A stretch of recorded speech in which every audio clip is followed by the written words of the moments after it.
My name is Nagendra. This is my design assignment for AML. Today I will demonstrate a voice-based government welfare assistant that works completely in native Telugu language.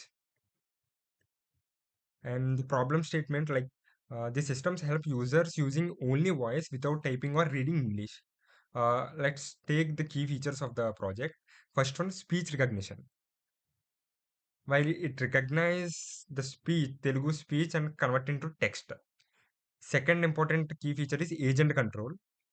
Controls user details such as age, gender, occupation. Third, an eligibility engine decides which government schemes applies to the user. Like here we can see age, it's checking age and gender and occupation like that. And the final is text to speech. Here the reverse, like back to Telugu voice, it converts text from voice. Now I'll start live demo.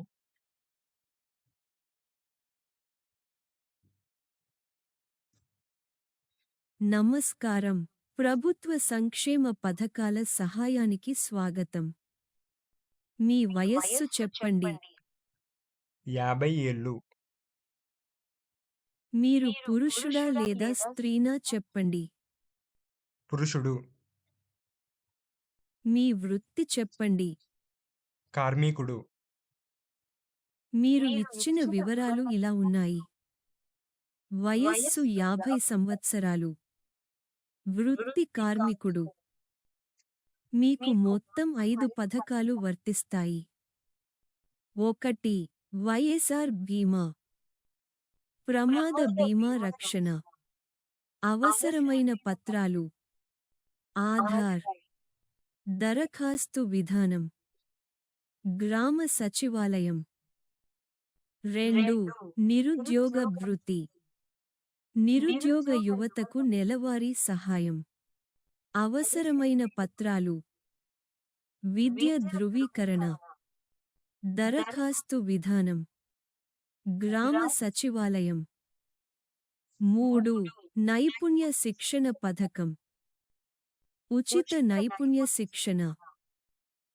అవసరమైన పత్రాలు. ఆధార్. దరఖాస్తు విధానం. శిక్షణ కేంద్రం. 4. జగనన్న గృహాలు. పేదలకు ఇల్లు నిర్మాణం. అవసరమైన పత్రాలు. భూమి ధృవీకరణ. దరఖాస్తు విధానం. గ్రామ సచివాలయం. 5. ఆరోగ్యశ్రీ. ఉచిత వైద్య చికిత్స. అవసరమైన పత్రాలు. ఆధార్. దరఖాస్తు విధానం. ప్రభుత్వ ఆసుపత్రి. ఈ పథకాలు మీ కుటుంబానికి ఉపయోగపడతాయని ఆశిస్తున్నాను. ధన్యవాదాలు. మీకు సహాయం చేయడం ఆనందంగా ఉంది. Now let's see the system architecture. And this is the architecture. It plans what information is missing and it collects the required details using voice, and it evaluates the information, then it executes the eligibility logic and it explains the schema. Let's see failure handling, which is important in any model, right? So we'll go and we'll see what is happening there. నమస్కారం. ప్రభుత్వ సంక్షేమ పథకాల సహాయానికి స్వాగతం. మీ వయస్సు చెప్పండి. తెలియదు. మీ వయస్సు చెప్పండి. తెలియదు.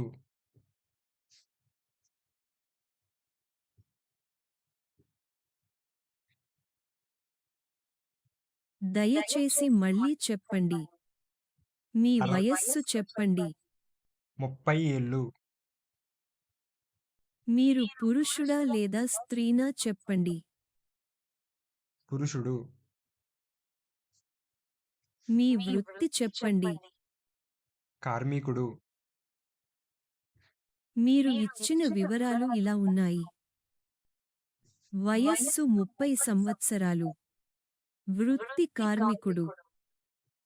This is where the error handling happens.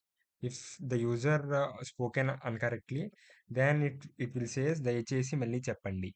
And this is what all. Uh, why is this agent means this is a system energetic because it is not respond with a single answer. And let me conclude the project. Uh,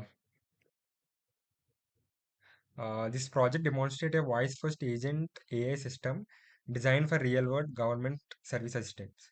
Thank you. Thank you for watching.